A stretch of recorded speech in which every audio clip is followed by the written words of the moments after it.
খেলার সাথে কেউ রাজনীতি মেশাতে চাক বা না চাক, খেলা যে চিরকালই রাজনীতির শক্তিশালী অংশ ছিল তা ভারত পাকিস্তানের গত ম্যাচের খবর রাখলেই জানতে পারবেন। ভারত খেলাতে জয়লাভ করলেও ভারতের জয় ছাপিয়ে আলোচনার কেন্দ্রবিন্দুতে উঠে এসেছে দুই দলের হ্যান্ডশেক না করা, সাহিবজাদা ফারহানের গান ব্লোয়িং সেলিব্রেশন এবং হারিস রৌফের গ্যালারিতে তাকিয়ে 6-0 ইঙ্গিত। এসব ঘটনার প্রতিক্রিয়ায় স্পোর্টস লাভার দর্শকরা বলছেন খেলার মাঠে আবারও রাজনীতি ঢুকে গেল।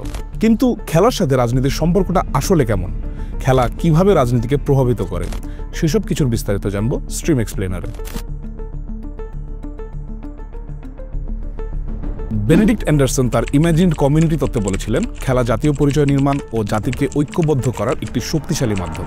বিশ্বকাপ ও অলিম্পিকের মতো বড় টুর্নামেন্টগুলো জাতীয়তাবাদকে উস্কে দেয়। এই জন্যই এরিক হবসবাম জাতীয়তাবাদের প্রতীক খেলাকে নতুন ধর্ম হিসেবে চিহ্নিত করেছেন। কারণ খেলার মাঠে জাতীয় সঙ্গীত, জাতীয় পতাকা ও জাতীয় দল সব মিলিয়ে জাতিগত পরিচয়কে শেষ পর্যন্ত সুদৃঢ় করে।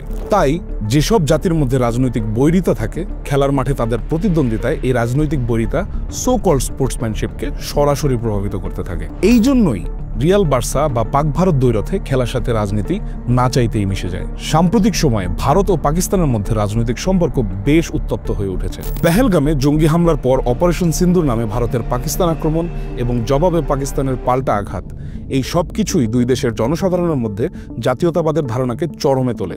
সামাজিক যোগাযোগ মাধ্যমে এই চরম জাতীয়তাবাদী পরবর্তীতে রূপ নেয় পারস্পরিক ঘৃণায়, যে কারণে আজ করা যায় 2025 এশিয়া কাপে এখন পর্যন্ত দুবার মুখোমুখি হওয়া ভারত ও পাকিস্তানের খেলোয়াড়েরা একবারের জন্য করমর্দন বা হৃদ্যতার পথে হাঁটেননি।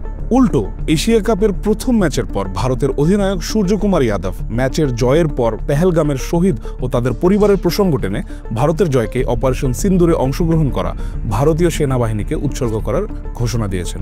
We stand by with the victims of the families of Pahalgam terror attack and we express our solidarity. We want to dedicate today's win to all our armed forces who showed a lot of bravery and they hope they continue to inspire us all. এবং করমর্দন না করার প্রসঙ্গে বলেছেন, সিদ্ধান্তটি ভারতীয় সরকারের ও cricket বোর্ডের নীতির সঙ্গে মিল রেখে নেওয়া হয়েছে। আমরা এখানে স্রেফ তাদের বিপক্ষে খেলতে এসেছি। তবে রাজনৈতিক উত্তপ্ততার কারণে হাত না মেলানোর ঘটনা নতুন নয়। মধ্যপ্রাচ্যের সংঘাতের কারণে বহু আরব ক্রীড়াবিদই ইসরায়েলি প্রতিদ্বন্দ্বীদের সঙ্গে হাত মেলাতে অস্বীকৃতি জানিয়েছেন। 2021 টোকিও অলিম্পিকে আলজেরিয়ার ফেথি নুরিন ইসরায়েলি প্রতিপক্ষের সঙ্গে লড়াই এড়াতে প্রতিযোগিতা থেকে সরে দাঁড়িয়েছিলেন। 1990-এর দশকে বলকান যুদ্ধ চলাকালে সার্বিয়া, ক্রোয়েশিয়া ও বসনিয়ার খেলোয়াড়দের মধ্যে হাত মেলানো নিয়ে বহু বিতর্ক তৈরি হয়েছিল। উত্তর কোরিয়া ও দক্ষিণ কোরিয়ার খেলোয়াড়দের মধ্যেও কয়েকবার হাত মেলানো এড়িয়ে যাওয়ার ঘটনা ঘটেছে। এবার সেলিব্রেশনের রাজনীতি নিয়ে আলোচনা করা যাক।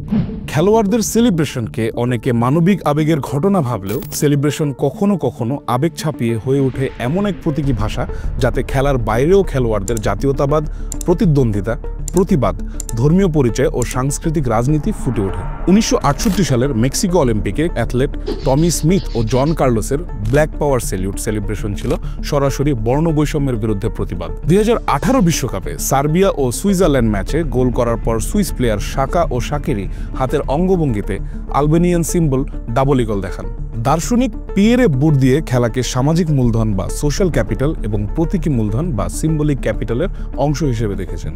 এ কারণেই কোনো খেলোয়াড়ের সেলিব্রেশন যখন আলোচনায় আসে, সেই সেলিব্রেশনকে পরবর্তীতে রাজনৈতিক বা অর্থনৈতিক পুঁজি হিসেবে কাজে লাগানো যায়। 21 সেপ্টেম্বর পাক ভারত ম্যাচে পাকিস্তানি ব্যাটার সাহিবজাদা ফারহানের হাফ সেঞ্চুরি উদযাপনে গান ব্লোয়িং সেলিব্রেশন এজন্যই এত আলোচনায় এসেছে। আবার পাক ভারত ম্যাচে হারিস রৌফ যে গ্যালারির দিকে ভারতীয় দর্শকদের লক্ষ্য করে হাতের অঙ্গভঙ্গিতে 6-0 দেখিয়েছেন, এটি মূলত শেষ যুদ্ধে পাকিস্তান যে ভারতের 6টি যুদ্ধ বিমান ভূপতিত করেছে তারই ইঙ্গিত দিচ্ছে। রৌফের এই ইঙ্গিত মূলত ভারতের ওপর পাকিস্তানের সামরিক শক্তি প্রদর্শনের প্রতীকী রেফারেন্স। সোশ্যাল মিডিয়ার মাধ্যমে এটি নেশনস সিম্বল ক্যাপিটাল হিসেবে জনগণের কাছে পৌঁছে গিয়েছে, যেই কারণে হারিস রৌফের এই ইঙ্গিতকে দেখা হচ্ছে ভারতের উদ্দেশ্যে পাকিস্তানের রাজনৈতিক বার্তা হিসেবে। খেলার সাথে রাজনীতির সম্পর্কটা নিয়ে আপনি কি ভাবছেন? আপনার কি মনে হয় খেলার সাথে রাজনীতি মেশানো উচিত? আপনার মূল্যবান মতামত জানান আমাদের কমেন্টে। এরকম তথ্য ও বিশ্লেষণমূলক কন্টেন্ট উপভোগ করতে সাবস্ক্রাইব করুন ঢাকা স্ট্রিমের ইউটিউব চ্যানেল, ভিজিট করুন ঢাকা স্ট্রিমের ফেসবুক পেজ ও ইনস্টাগ্রাম হ্যান্ডেল।